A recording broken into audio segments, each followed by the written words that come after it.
Hey, American contractors, viewers of the American Contractor Show. I'm here with John Dye at Win the Storm, and I have to tell you, anyone that is associated with American Contractor Show, you are a badass. Big shout out to American Contractor Show. If you don't know, you definitely need to check out the Storm Summit. They're doing it in excellence. Check them out. Hey, what's up? This is your friend, Francisco Serrano. If you haven't checked it out, American Contractor Show, YouTube channel, Facebook channel, Twitter, Instagram, all the platforms, you need to go them, like them, start learning about your craft. Hey, I'm Matt Danskin with Restoration Referral System. Check out the American Contractor Show. The truck that they've got is awesome. Everything else that they have going on.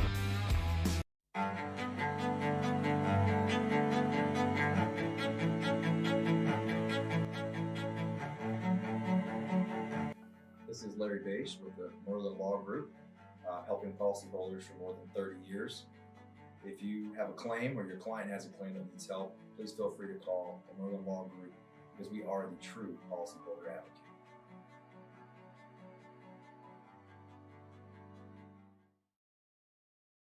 C3 was eager to help us, and even whenever we weren't giving them work, they were still eager to give advice. The things that they were putting out for the for changing from DMO to RFG and giving that to the industry and not charging anything for it, I thought was really cool. And that's stuff that I, as a contractor, appreciate. I'd recommend C3 to any contractor who's looking for a PA, especially if you're around Colorado. Great guys, man. I'm nothing but happy with the work they've done for us.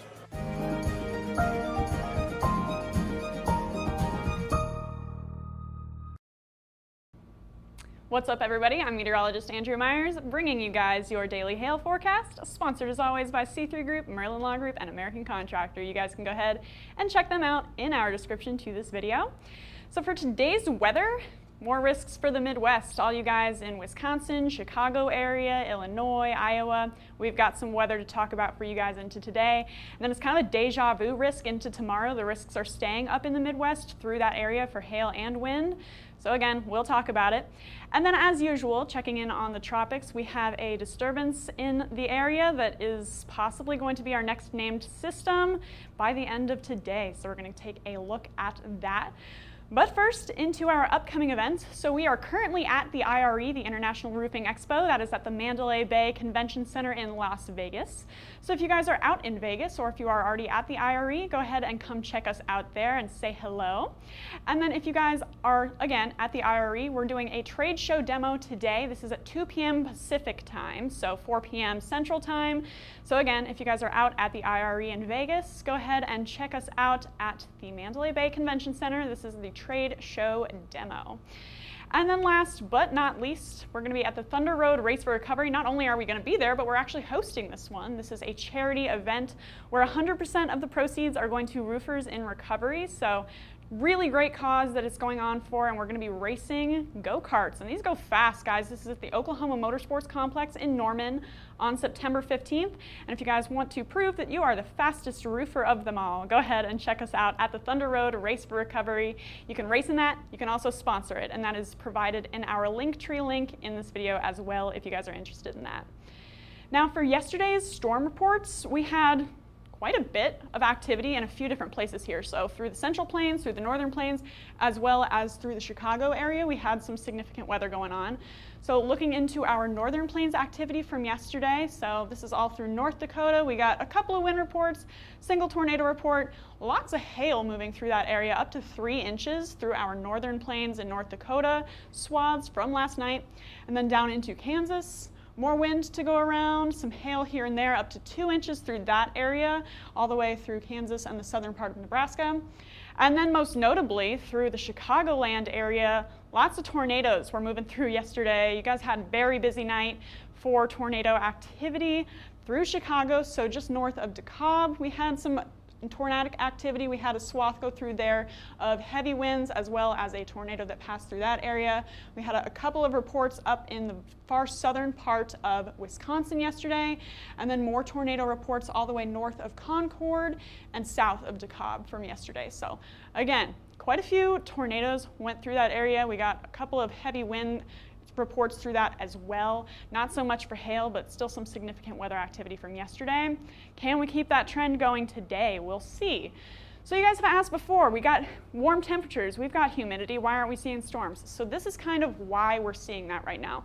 So for you guys in the Midwest, we know it's humid, we know it's hot. We're looking at those conditions into today, and that's part of what's going to play into your severe weather factors. But we've also got this trough that's getting ready to push through your area. And as that pushes east, it's going to disturb all of that hot, humid, unstable air, and that's going to help fuel our storms into this afternoon and evening. So this is through today. We're going to see that continue to slowly make its way through the area, and with that, we could see some severe storms stirred up into this evening. So for our current conditions, this is what we got. Again, mostly clear and sunny, really hot through the southeast with that small temperature gradient, not a whole lot of change in the heat and humidity through here, just dry and hot. And then once we get out into the eastern US, we start to see these showers popping up with all of that muggy weather. And with that trough moving through, that's where we start to get some significant weather moving through our risk area this afternoon. So we got a severe thunderstorm warning here through the eastern part of Ohio with this band that's pushing through. That's mostly going to be wind. And then through here, we've got more storms starting to move through, and the outflow from these in Missouri could create another sort of frontal system for us to get some severe weather moving through the Iowa and northern Illinois area into this afternoon. So that's kind of what we're watching for you guys for our storm chances into this evening. We're going to take a look at our risk area in a moment.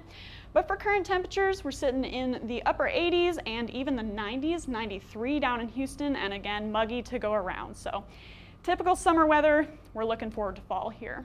So for that heat, for that humidity, and with that trough moving through, we're getting lots of instability pushing through the northern part of the Midwest here, through Wisconsin, through Iowa, and through northern Illinois. This is by 5 p.m., and we're sitting in those high Cape values, and that means we have plenty of energy to go around for those storms to feed off of into this evening. And then as those do form, they eat away at our Cape, and that starts to go away. So by 1 a.m., we're looking at some more calm environmental conditions around the Midwest. Which leaves us with our future radar and what our storms are going to look like into this evening. So we do have a lot of disagreement. Again, it's an outflow that might be triggering these storms into this afternoon, and with that, we get a lot of disagreement on where those are going to be placed. So depending on where that storm system that's currently going on right now, depending on where that tracks and where that outflow lands, that's where we could start to see some significant weather. But right now, it's looking like it's going to be through the east central part of Iowa, as well as northern Illinois. This is by 6 p.m. We start to get some isolated supercells moving through that area. With those, we could see some very large hail as well as tornadoes pushing through, but then they're going to band up quick as they push through that area and kind of dissipate through the late evening hours. Then we've got another band of storms moving through Illinois as well as Indiana, and with those we could get some strong winds pushing off to the southeast later this evening into tonight as those continue to push through the Ohio Valley. Then for our New England risk, because this does span across the Midwest, Ohio Valley, and the lower part of the Northeast, we're going to see these storms starting to push off of Buffalo by 5 p.m. And then as the evening goes on, we're going to see those start to band up through the area, through New York and Pennsylvania. Again, mostly a gusty wind threat with those storms as they push through. So for our hail chances for today, I'm thinking we're going to see maybe some 2-inch stones. Again, it's going to be a quick turnaround with those. Those are going to drop some large hail, possible tornadoes, and then band up pretty quick and then dissipate through the area with the largest hail. And then most of us are going to see a wind risk into today. But again, with that short period, we could see some large hail along with that up to 2 inches. Which leaves us with what our hail forecast looks like into this evening. So quarters to $half possible all the way from Michigan down into the southwestern part of Kansas. Like I said, quarters to $half. And then our most significant area of instability is going to be, again, through eastern Iowa, northern Illinois, and the southern part of Wisconsin here. We could see ping pong to golf balls through there, and possibly up to 2 inches through that red swath area right now. So let's zoom on into our city-specific forecast. Again, if you're in southwestern Kansas, quarters to $half for you, all the way up to Kansas City and Omaha. And then once we get into the central part of Iowa, we're going to start to see those chances for larger hail increase. We got a moderate chance of ping pong to golf balls for you guys through Davenport, thinking it's mostly going to stay north of you with that line of supercells that's going to go through, and that's in that 2-inch red swath that we could see. And then those storms are going to pass all the way up to Green Bay, Wisconsin, and you guys could again see some quarters to $50 along with that system that passes through. Then for wind, it's a different story. We got a big old swath of wind that we have created here for you guys into this evening. So zooming on into our wind risk for today, if you guys are in Kansas City, low end chance that those storms are going to build far enough back to hit you guys. So you could see some significant winds, but again, it depends on if those can form far enough to the southwest. Des Moines looking like it might hit you guys a little bit better as the night rolls forward. So you guys are in a moderate chance of seeing some significant winds, as well as Springfield.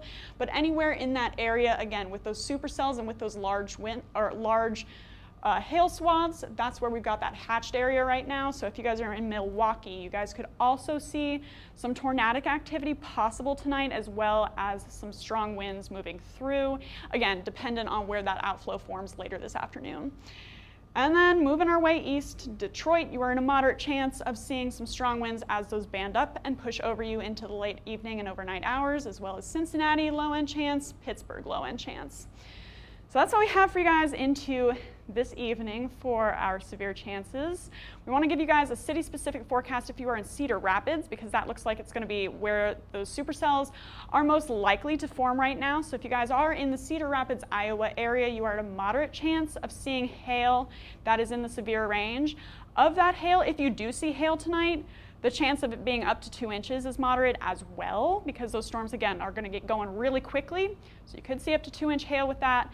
Chance of anything greater than golf ball sized is low, just because it's moving so quickly. Those storms are going to be in and out pretty quickly with that hail risk, and then transition to a wind risk into the overnight hours. So that's what we got for you guys if you are in the Cedar Rapids area. Just stay weather aware into tonight. That storm timeline is going to be between 5 to 9 p.m. So right after you get off of work into the dinner hour, just make sure that you guys are staying weather aware. Then for tomorrow, so it's going to be a similar risk through the Midwest into tomorrow through the Wisconsin and Iowa and Illinois corridor. That's where we've been seeing our severe activity for the past couple of days. Going to continue into tomorrow. So we're going to have all that storm activity, that nasty weather moving through in the morning hours, and that's going to continue to be kind of loud through the northern part of the Ohio Valley.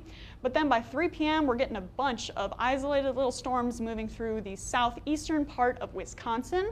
Some of those could be hailers, and then as those continue to push southeastward, check this out, by 5 p.m., starting to see those build back to the southwest through Davenport area. Could get some hail through there as those continue, making their southeastward trajectory all the way through Chicago by 9 p.m., starting to fizzle out a little bit after that as they move out of the area, and then just a lot of heavy rain, lots of loud thunderstorms, possibly some wind along with that into the late evening and overnight hours. So this is what that risk looks like for you guys into tomorrow. It's going to be a wind risk as well through this whole area. But for hail, we've got $quarter to $half possible all the way from the far western part of New York into the northern part of Missouri here. And then once we get, again, that area of highest instability, that's where we're going to see those ping pong to golf ball sized hailstones possible, again, through the eastern part of Iowa into the western part of Michigan. So looking at who's in that risk specifically, Kansas City, I think it's probably going to stay just to the northeast of you guys. But if you guys are in Des Moines, could see $quarters to $half again into tomorrow. Davenport, ping pong to golf ball sized hail for you, as well as Green Bay. And then Chicago, if those storms can maintain their intensity enough as they track southeastward, you guys could also get ping pong to golf ball sized hail into tomorrow evening, as well as Detroit. We're going to scooch over here and take a look at our eastward risk. Detroit, $quarters to $half for you guys. Cleveland and Buffalo, same risk into tomorrow, as well as gusty winds. So an active day if you guys are in the Midwest, an active day into today and tomorrow. And then for those of you guys along the coastal areas, you'll want to be paying attention here, particularly Florida. We've got a tropical, this says Tropical Storm Elsa. This isn't Elsa, guys. Tropical Depression 6 right now is what we're looking at. So it is currently just getting into the Caribbean right now. It's moving the winds are at 35 miles per hour right now, moving west-northwest at 18 miles per hour. It's probably going to continue that trajectory as it moves over Haiti and the Dominican Republic. I'm going to see it weaken a little bit as it moves over land, as they do. But see, we got that weakening there. Then it's going to move over just north of Cuba. That's where we have it going right now. And as it moves over those warm Caribbean waters, we're going to see it intensify a little bit. So Friday, 8 a.m., looking at 40 miles per hour, likely going to be a named storm by tomorrow morning at the minimum, possibly even by the end of today. And then once we get into the Florida Keys area, moving up a little bit to 45 miles per hour, so still in our tropical storm range, not yet to a hurricane, but as it moves into those warm Gulf waters, we've got bathwater temperatures through the Gulf right now. Nice and warm, and as it moves into that area, we could see it intensify pretty quickly up to 60 miles per hour, so that is severe wind limits. Still not yet a hurricane, but still some significant winds as that pushes up through the Gulf and starts to make its way up towards land. So we're going to want to keep an eye on this by the weekend. And we could see what we have by next Monday as the storm continues to intensify, moving through the Caribbean and the Gulf area. So last but not least, we're going to take a look at the current conditions of where that storm is headed right now. So again, right now it's moving through the Caribbean, going to pass through Haiti, Dominican Republic, like I said, and then check out these nice warm values as we move up north of Cuba. This is going to help that storm intensify, sitting just shy of 90-degree water once it starts to get into the Gulf. So as long as we have plenty of humidity to go around, no dry air, we don't want dry air, and we don't want wind shear, as long as those conditions are present through the Gulf by the end of this week into early next week, we could see a tropical storm possibly pushing hurricane limits as it pushes into the Gulf of Mexico. But right now, still shy of that, still working on trying to intensify enough, but like I said, we're going to want to keep an eye on it as it continues to push into our area. So if you guys are in the Midwest or along the coast, you guys are the topics of discussion for today. We'll see if that shifts any or changes in the next few days. You guys can always contact or follow us on YouTube, Facebook, Instagram, and Twitter. Hit see first so you never miss a live video, and then you can also smash that subscribe button on YouTube so you can always catch us when we go live with storm coverage or with our daily forecast videos. And then if you guys want to get in contact with us, you can call us at 855-334-425. If you'd rather email us, you can do that at info@hailtrace.com or check out our website, hailtrace.com, for more details, and we will keep you guys updated on our severe risks as well as our tropical risks. But for now, I'm meteorologist Andrea Myers. Thanks for watching.